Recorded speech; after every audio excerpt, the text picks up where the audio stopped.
शनिवार को पूर्व मुख्यमंत्री कमलनाथ उज्जैन पहुंचे हैं। उन्होंने बाबा महाकाल के शिखर दर्शन कर पूजा अर्चना की। इसके साथ ही वे कांग्रेस जनों से मिलकर उज्जैन और आसपास के जिलों में कोरोना की स्थिति पर चर्चा करेंगे। पूर्व मुख्यमंत्री ने शिखर दर्शन पूजन कर विश्व से कोरोना वायरस को निजात दिलाने की प्रार्थना बाबा महाकाल से की है। विगत कुछ ही दिनों में कई धाराओं में अलग अलग मामलों में नूरी खान पर FIR दर्ज हो चुकी है, जिसमें नूरी खान ने विगत दिनों अस्पतालों की बिगड़ती व्यवस्थाओं पर अस्पताल पहुंचकर व निजी ऑक्सीजन प्लांट जिसे शासन ने अपने अंडर में रख रखा है उसको लेकर कई तरह के आरोप सरकार पर लगाए थे। एक मामले में नूरी खान पर धारा 144 के उल्लंघन मामले में सीधा जेल भेज दिया गया था। बहुत धन्यवाद आप यहाँ उपस्थित हुए। मैं क्षमा प्रार्थी हूँ कि मुझे कुछ यहाँ आने में विलम्ब हुआ। आज मैं महाकाल को प्रणाम करने आया कि ये कोरोना की जो महामारी है इससे हमारे प्रदेश और देश को राहत मिले। ये महामारी की जिम्मेदारी पर जाने की इस समय आवश्यकता नहीं है,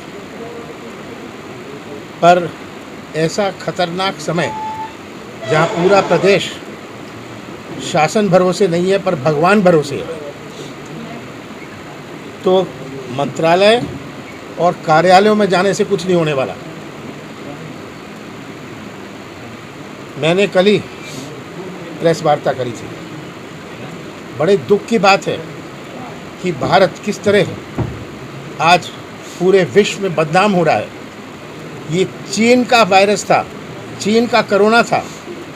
आज पूरे विश्व में सबने नाम लिख दिया है इंडियन, क्या है उसका, इंडियन वेरिएंट कोरोना। कई प्रधानमंत्री और राष्ट्रपति इस नाम से पुकार रहे हैं, इंडियन वेरिएंट। हमारे जो स्टूडेंट्स हैं बाहर नौकरी कर रहे थे वो वापस नहीं जा पा रहे क्योंकि कहते हैं आप इंडियन हैं। कुछ जो टैक्सी चलाते हैं विदेशों में, उनकी टैक्सी में बैठने के लिए लोग तैयार नहीं हैं। ये मेरा भारत महान इस सरकार ने बनाया, यही सबसे बड़ी दुख की बात है। और आज ये कोरोना से नहीं लड़ रहे, ये तो आलोचना से लड़ रहे। मुझे बताया गया, आप लोग जानते हैं कि कुछ पत्रकारों पर भी मामला दर्ज किया है। ये इमेज मैनेजमेंट में लगे हैं, कोविड मैनेजमेंट में नहीं लगे। एक बड़ी बुनियादी बात है, अक्टूबर से अंतर्राष्ट्रीय अखबार, राष्ट्रीय अखबार छाप रहे थे कि दूसरा वेव आना है, और भारत क्या कर रहा था? मोदी जी ने कहा हम कोविड की लड़ाई जीत गए। मोदी जी कहते हैं हम ऐसी हैं, 6 करोड़ 60 लाख वैक्सीन एक्सपोर्ट कर दिए। हम कहाँ घसीटे जा रहे हैं? हमारा छोटा व्यापारी होए, हमारा किसान होए, हमारा नौजवान होए, जो हमारी आज अर्थव्यवस्था का बुनियाद है। मध्य प्रदेश की अर्थव्यवस्था हमारे कृषि क्षेत्र पर आधारित है। क्रय शक्ति, ये उज्जैन का बाज़ार चलता है, कोई दिल्ली से बाज़ार के लिए नहीं आते। ये जो इकोनॉमिक एक्टिविटी, आर्थिक गतिविधि बनती है, उससे ये बाज़ार चलते हैं, हमारे कस्बों के बाज़ार चलते हैं, हमारे गांव की किराने की दुकान चलती है। आज ये सब चौपट, इसका जो लॉन्ग टर्म इफेक्ट होगा, एक तो जो हमारे साथी जो भी आज नहीं रहे उनके पर साथ साथ जो इसका आर्थिक प्रभाव पड़ेगा आने वाले समय में, ये मध्य प्रदेश को कहाँ ले जाएगा। मैंने कल एक प्रश्न पूछा था कि ये दबाने और छिपाने की राजनीति बंद करें। मैंने कहा कि कितनी लाशें शमशान घाट और कब्रिस्तान में आई, इसका रिकॉर्ड आप दे दीजिए। जनता खुद फैसला कर लेगी कितने प्रतिशत इससे कोविड के थे। जिसकी लाश पड़ी है उसके पास वाहन नहीं, वो क्या नगर पालिका में जाके सर्टिफिकेट लाएगा? ये क्या जाके रजिस्ट्री करेगा लाश की? तो कितनी लाशें आई हैं इसका जवाब दे दे। कोविड से कितनी मृत्यु हुई इसमें मैं नहीं जाना चाहता। ये पूरे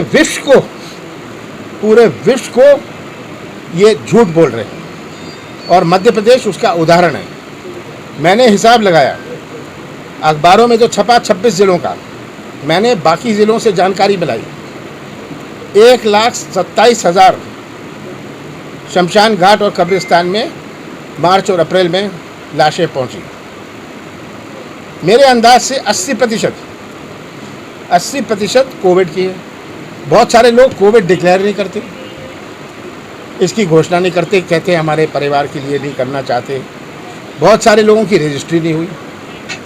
और कल शिवराज सिंह जी ने कहा है कि वो 1 लाख रुपए हर व्यक्ति को देंगे जिसकी मृत्यु हुई है। मैंने तो कहा 5 लाख रुपए दीजिए। आप कैसे देंगे? कौन से सर्टिफिकेट पर देंगे? ये क्या, किस आधार पर देंगे, किस सर्टिफिकेट पर? जो भी एफिडेविट दे कि मेरे परिवार की इस सदस्य की मृत्यु कोविड से हुई है, उसको आप 5 लाख रुपए दीजिए। क्या ये राजी हैं? ये घोषणाओं से जवाब मत दो, घोषणा कर दो। ये आज मध्य प्रदेश की आम जनता को समझना है।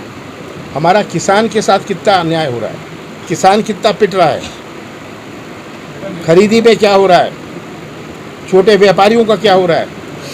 इस सब से आज बड़ी मुझे चिंता है। मैंने महाकाल में प्रार्थना करी है, प्रणाम किया है, क्योंकि आज जैसे मैंने कहा, आज हमारा प्रदेश तो भगवान भरोसे है। टेस्ट मत करो, कोविड के आंकड़े गलत बताओ।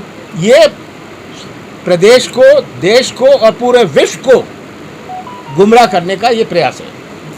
मैं प्रमाण क्यों दूं? आप खंडन करो। आपके पास आंकड़े हैं, आपके पास रजिस्टर है। मैं तो मांग रहा हूं कि आप हर शमशान घाट का रजिस्टर ओपन करिए। मैं तो मांग रहा हूं, मेरी डिमांड है। आप मुझे गलत बताओ। आप अगर मैं कहता हूं कि भोपाल में, ये तो 26 जिलों के तो भोपाल के अखबारों में छपा, वो तो छपा है, तो ये क्यों नहीं खुलासा करते इसका? बाकी जिलों का जो रजिस्टर है आज इन और बोलते कमलनाथ गलत है, मैं माफी मांग लूंगा। मेरे खिलाफ जो FIR फाइल करना है, मैं प्रदेश की जनता के साथ खड़े रहूंगा। मुझे ये FIR की चिंता नहीं है। ये आज इनको ये FIR की राजनीति, आज ये आलोचना मैनेजमेंट करो, इमेज मैनेजमेंट करो, किस तरह झूठी घोषणा कर दो जिसका कोई बुनियाद नहीं। 1 लाख रुपए शिवराज सिंह जी कहते हैं देंगे, किसको देंगे मैं पूछना चाहता हूँ? जो आपके रजिस्टर में है या जिसकी सही मृत्यु हुई? मेरी तो मांग है 5 लाख रुपए दीजिए। ये आज पूरी देश की जनता समझ गई और पूरी देश की जनता समझ रही है कि किस प्रकार हर व्यक्ति को, हर वर्ग को के साथ धोखा हुआ है। आप 2014 से गिनना शुरू कर लीजिए। हमारा skill India, make in India, फलाना इंडिया, डिजिटल इंडिया, ये क्या नारों से अपना देश आगे बढ़ेगा? ये सब कलाकारी की राजनीति का अब अंतिम समय आ गया है। था मेरे पास तो बहुत सारी जानकारी है, मेरा कर्तव्य था मैं सबकी जानकारी लूँ। बहुतों के पास, आपके पास भी CD है, बहुत पत्रकारों के पास भी CD है। ये कौन सी छिपी बात है? तो मैंने कहा कि ये CD टाइप की राजनीति मैंने नहीं करी, कि मैं नहीं चाहता था कि मध्य प्रदेश का नाम इन सब चीज़ों से जुड़े। मेरा प्रयास था कि मध्य प्रदेश का नाम अपने देश में रोशन हो, मध्य प्रदेश में लोगों को विश्वास हो, विश्वास से ही निवेश आएगा। ये CD से कोई निवेश नहीं आने वाला। तो ये मेरे लिए प्रायोरिटी नहीं थी। ये इस संदर्भ में मैंने कहा था। तो ये सब चीज़ें मैंने तो नहीं उछाली, क्योंकि मैं तो नूरी की प्रशंसा करता हूँ। उसने जनता की आवाज़ उठाई। वो कौन से घरेलू मामले के लिए गई थी और 3 दिन बंद रही? ये राजनीति क्या ऐसी राजनीति चलेगी? ये प्रशासन को बंधुआ बनाना चाहते हैं। और मैं तो प्रशासन से कहना चाहता हूँ कि आप अपना भविष्य भी सुरक्षित रखिएगा। ये कहेंगे मैं धमकी दे रहा हूँ, मैं धमकी नहीं दे रहा, मैं भी चाहता हूँ उनका भविष्य सुरक्षित रहे। केंद्र सरकार कोरोना संक्रमण रोकने में विफल रही, इसके साथ सभी प्रदेश सरकारें भी विफल रही है कोरोना संक्रमण रोकने में। वो कौन से बिंदु थे जहाँ पर प्रदेश सरकारें विफल रही? आग लगा देना, तो ऐसा वीडियो जारी हो, क्या कहना? देखिए ये सब वीडियो तो ये बना लेते हैं, वीडियो छोड़िए, बात ये है उस वीडियो के पहले क्या था और बाद में क्या था। वो क्यों 5 सेकंड का वीडियो भर दे रहे हैं, उसके पहले क्या था और बाद में क्या था वो नहीं बताएंगे। पर ये राजनीति करें इस पर, ये जाके आज हमारे सामने चुनौती 2 हैं मध्य प्रदेश में। एक है टेस्टिंग की, टेस्टिंग का इन्होंने कोटा फिक्स किया हुआ है। ये इंटरनेट पर देख किनकी टेस्टिंग हुई। अगर 500 लोग टेस्टिंग चाहते हैं, 80-90 की टेस्टिंग होती है। जिसकी टेस्टिंग नहीं हुई वो कोरोना फैलाता रहता है। अगर 20% उसमें पॉजिटिव हुए वो कोरोना फैलाता है। टेस्टिंग के बाद 6, 7, 8 दिन लगते हैं रिपोर्ट के, उसमें से अगर 20-25% पॉजिटिव हुए वो कोरोना फैलाता रहता है। तो पहली चीज़ है टेस्टिंग। आप खोल क्यों नहीं देते, इसमें गुप्त क्या है?